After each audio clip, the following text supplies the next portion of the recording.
Welcome to Psychic Insights, where pop culture meets higher consciousness and the tea is always a little bit mystical.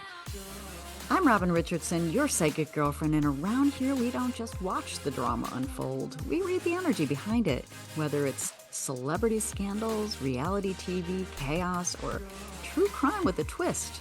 I'm tuning in to bring you the intuitive scoop the headlines miss. So buckle up, because your aura's about to get entertained. Hello, welcome back to my channel. I'm Robin Richardson, your psychic girlfriend. And, oh my God, this Laura Owens story, if you've been following it, from the Clayton Echard pregnancy scam to her ongoing legal war with Mike Marraccini, this episode's for you. And I've been sitting with this energy for a little bit, and I think I did an episode about her human design, but I just wonder what makes this chick tick, right? Yeah. And touching on her energy is really challenging in some ways because she's so, I don't know, the best word I can say is, in my opinion, very damaged. But let's talk about her blueprint, okay? Because what we're seeing isn't random chaos, it's a pattern, right? And her blueprint is one of manipulation driven by an energetic design that feeds on attention, control, and emotional reaction. So today we're going to break it down a little bit, not from a gossip angle, but from an energetic and psychological lens. And I want you to understand how someone, and I want to understand how someone like Laura Owens gets trapped in this predator-victim loop and why she keeps weaponizing the court system and what her human design reveals about that darkness that so many of us can feel. So let's get into it. And remember, these are just my psychic insights, my opinions, and yeah.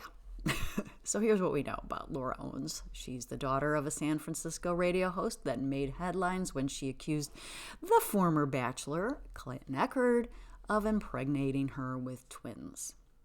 Before that, she was doing all sorts of interesting things that we weren't aware of, right? She presented sonograms, a supposed paternity test, and text message that were all later proven false.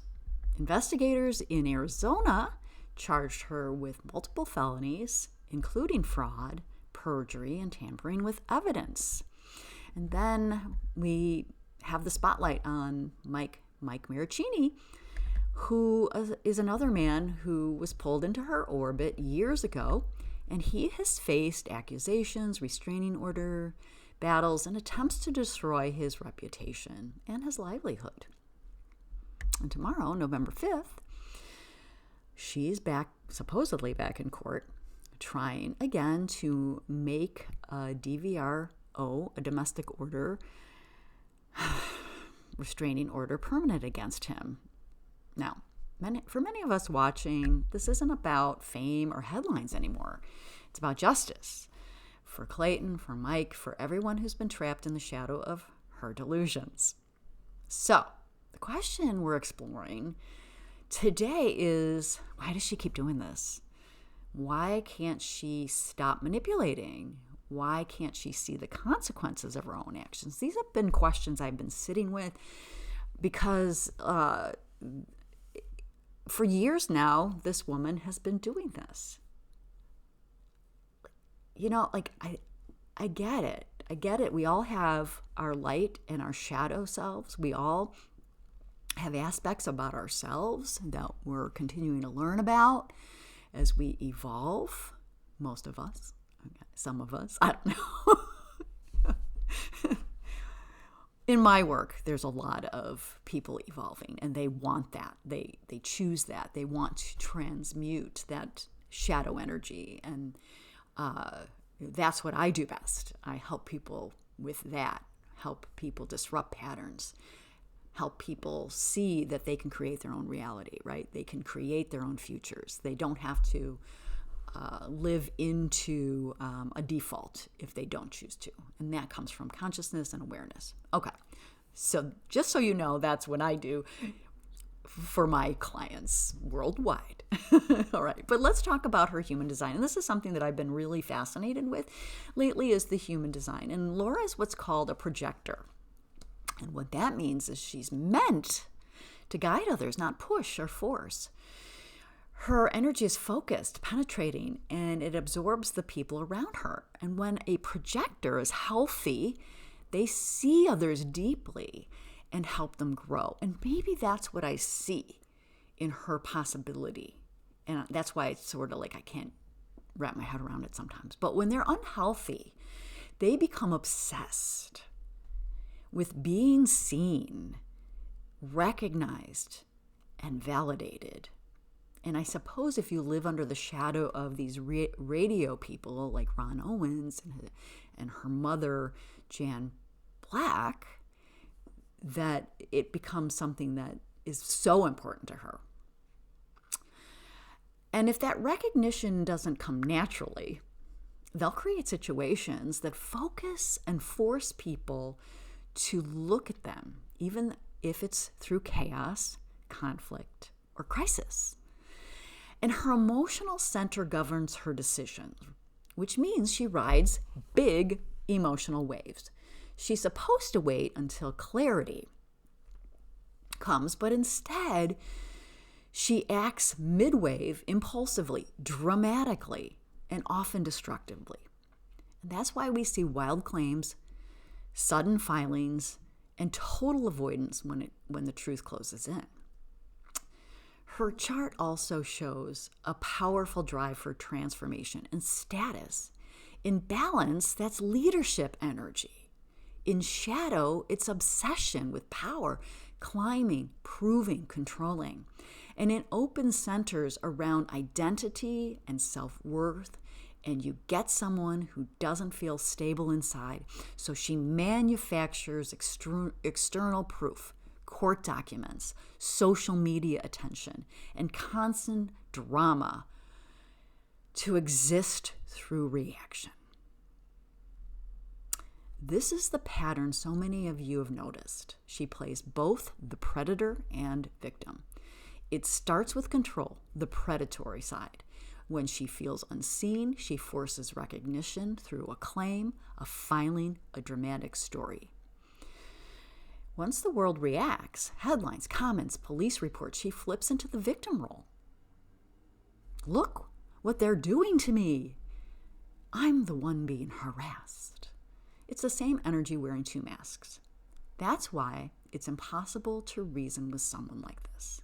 They live in constant inversion. They need you to respond so they can feel alive. And if you pull away, they escalate to pull you in, like these men did. They pulled away, so they escalate. She escalates. In her human design, this dynamic shows up as emotional intensity tied to storytelling and control. It's like she's writing her own movie, and everyone else is just a character. She manipulates to keep her plot going. The tragedy, she doesn't realize that by living in that illusion, she's destroying her credibility, her relationships, and eventually her freedom. So let's talk about the loophole behavior, because it's not random, okay? She looks for these loopholes. When someone's internal self-worth is fragile, like our girl Laura, they lean on external systems to prove they matter. Court filings, police reports, restraining orders, all of these become evidence of their existence. To a projector starving for recognition, even negative attention feels better than none. So they'll twist technicalities, stretch the facts, and file endless motions, not necessarily to win, but to keep the energy loop alive. And that's where I'm like, okay, because every hearing, every filing, every press mention says, I'm still relevant. I still control the story. Avoidance will come next. When accountability knocks, the emotional wave hits guilt, fear, and shame, so they vanish. Delay, deflect. file a new motion. The cycle restarts. It's not strategy, it's addiction to reaction. So what do we as observers and advocates for justice do with this information? We study the blueprint so we can stop being surprised by the pattern. I think a couple weeks ago we were all sort of surprised. Okay, so here's what to watch for anyone operating like this. High drama followed by silence. Big victim stories that rewrite history. Constant need for legal or institutional validation. Refusal to integrate consequences only to restart the same behavior later. Energetically, it's a person who's lost access to their authentic self and surviving through projection. They weaponize emotion to avoid feeling powerless. That's why even now, after everything, she's still trying to get a permanent restraining order against Mike because she can't afford to face the collapse of her narrative. The whole identity depends on maintaining it. This case is a mirror, and not just for her victims, but for society, because systems should protect people like Mike and Clayton from being victimized. Yet, those same systems can be exploited by people who understand how attention works. It's why public awareness matters. I think this is why we're triggered and why we keep this story alive. It's why transparency matters. And it's why understanding energy patterns like this matters, because manipulation just doesn't happen in courtrooms. It happens in workplaces, friendships, families. And when you see the loop, the false victimhood, the need for recognition, the weaponized emotion, you can stop feeding it. You can stop believing every story that comes with tears and paperwork, and you can stand in truth and let reality speak. So as Laura Owens walks into the courtroom tomorrow, we're assuming she's going to walk into the courtroom tomorrow. She probably won't. Remember, you're witnessing not just a legal case, but a karmic one. The energy she's operated from, manipulation, deceit, control, is collapsing under its own weight. And while justice might move slowly, it is moving. And if you care about accountability, share this episode. The more people understand this energetic architecture of manipulation, the less power it has. Justice for Clayton, justice for Mike, justice for Greg, and peace for everyone who's been targeted by predator in victim's clothing.